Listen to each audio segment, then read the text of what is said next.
All right, today we're continuing on with demystifying the cage system and really just demystifying the neck. We spent a lot of time learning shapes and not learning avenues that we can take. And we're just going to jump right into it here and not do anything crazy. So the motif I'm going to use here is just going to go root, second, third, and bring us into the next position of our same chord. So if I'm going to start in this C shape, I have two roots I can choose from. Down here on the A string, up here on the B string. And then I have my third, my fifth.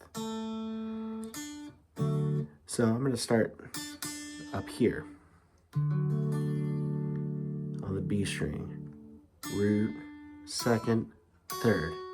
Now I'm in this next area of the neck.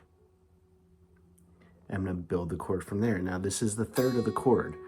Don't think of it as a new root. This is still the third, no matter what we're doing. So I know the easiest way to get to my root note from here. Well, the G and B string are tuned to a major third. So they're going to be just on the neighboring string. Root, major third. Now my distance from my major third to my fifth is a minor third. So really keeping in mind what the intervals are between strings. You got your fourth, fourth, fourth, major third here, and then fourth again. So that means to get to a minor third, just go backwards two. And I can continue that trend down if I wanted to stay all in one position. So like here's my root now, right? And I can jump to the fifth. So I have third, root, fifth. Well, the easiest way to go here is just to another root because it's the octave.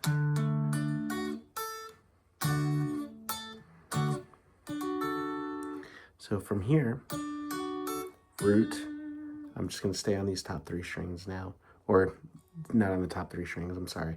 Let's just stay with a three string kind of idea here. Root, second, third. Now, building your third backwards, right, is the same as a sixth.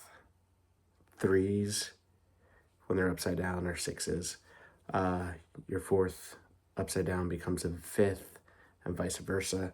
So, just trying to keep that all in mind as we're doing this. So I'm here on my major third. So that means to get to my sixth, I'm going to go there because I know this is a fifth backwards. I need a minor sixth. That gives me my major, or it gives me a root to get to my major third. And then on the G and the B string, right, we're looking for our fifth. We know that's a minor third away from our major third.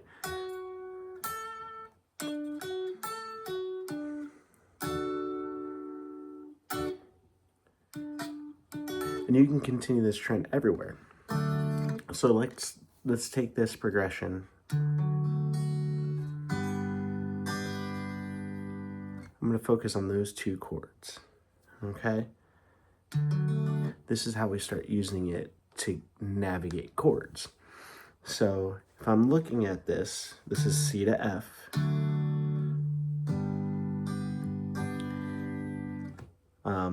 Obviously with the capo, I'm just saying shapes.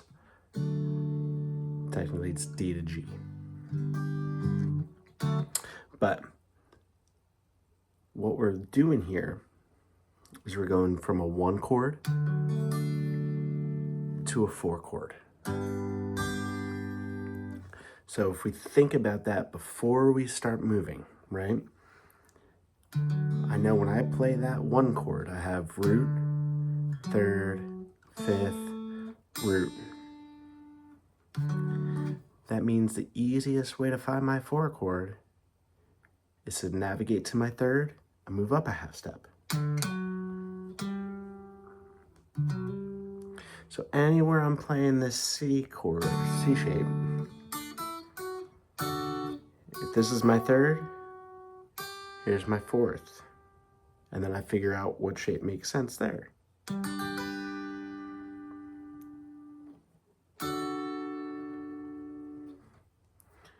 So, root, 3rd, 5th, root of my 1 chord.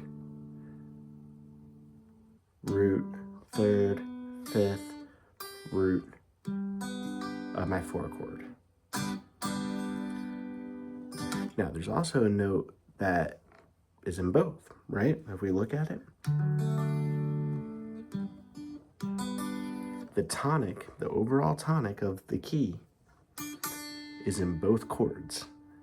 It's the root of the 1 chord and it's the 5 of the 4 chord. So that's also a good way to help transition that if you're somewhere in, in the trenches of the neck, but you know where your tonic is, you can use that to figure out where your 4 chord is. It makes it a lot simpler when we look at that. So I'm going to do the same thing. I'm going to go root, 2nd, 3rd. That's the 1 chord. Build my 1 chord again. Then I'm going to build my 4 chord. So root, 3rd, 5th. That's all just the 1 chord. So I know this is my 3rd. There's my 4th. Now to make sense here, root, my major 3rd, that's the closest place to play the major 3rd. And then my 5th's here. And then this is just the octave of the root. So there you go. Then back to our 1 chord. Same thing. Root, 2nd, 3rd. Build our 1 chord. Right, this is our major 3rd, root 3rd, 5th. So to get to our 4th. Major 3rd there, 5th there.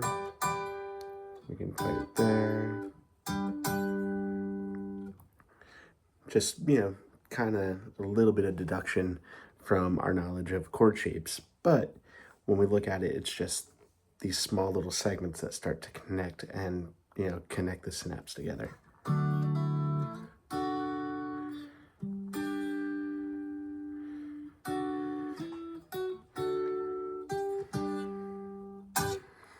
You can do this with any chord, any progression.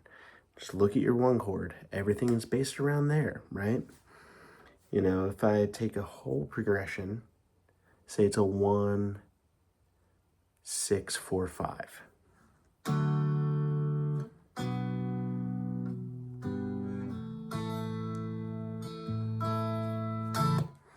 Just solely on root notes, right?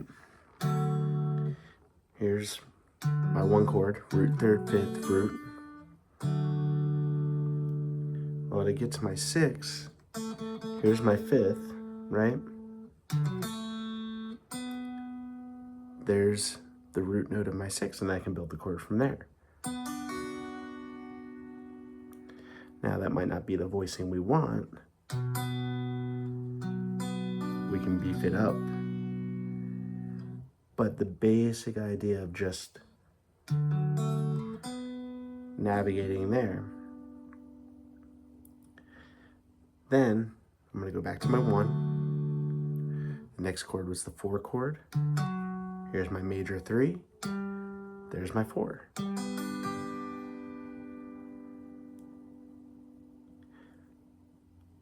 You know, 5 is easy because it's just move up a whole step, but instead of moving positions, you can play it right there. All I did was root, right? Here's my tonic. There's my 5. So that makes it much easier to navigate.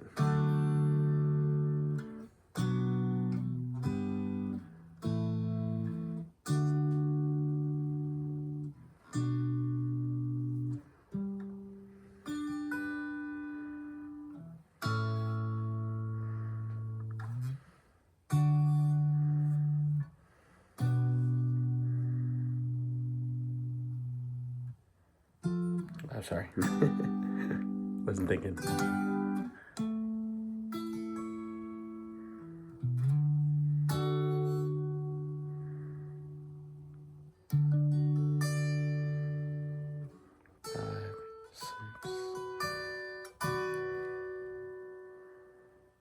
Right, we can take our 4 chord.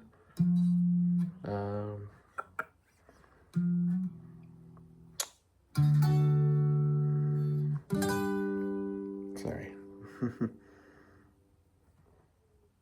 5 chord.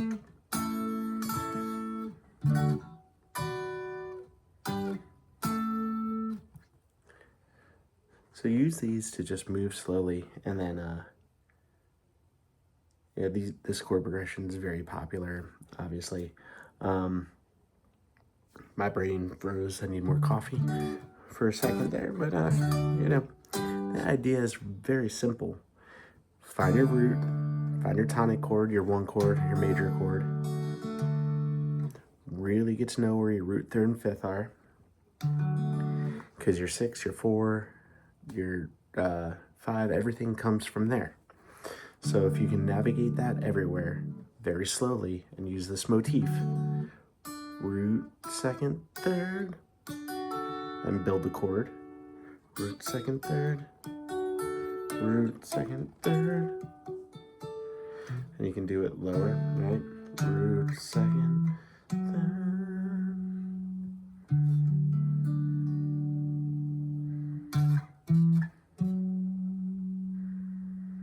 Now I have nowhere lower to go, but we can build it from there.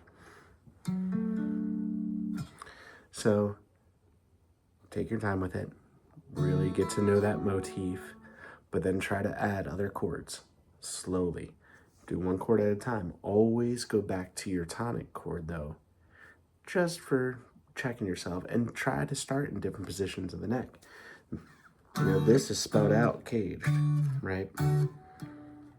So that's easier to navigate. But if we're starting here, it's a little trickier. But root, 2nd, 3rd, right? Then we can build from there.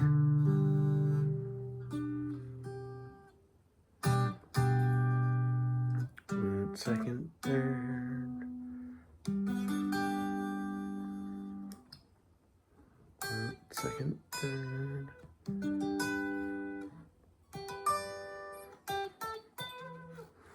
So it becomes a little bit more palatable, a little bit not so crazy to try to navigate when we start looking at it like that.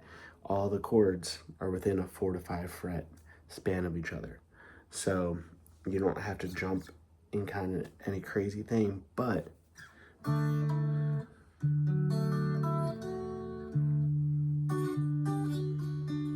start building melodic phrases makes it a lot easier to go.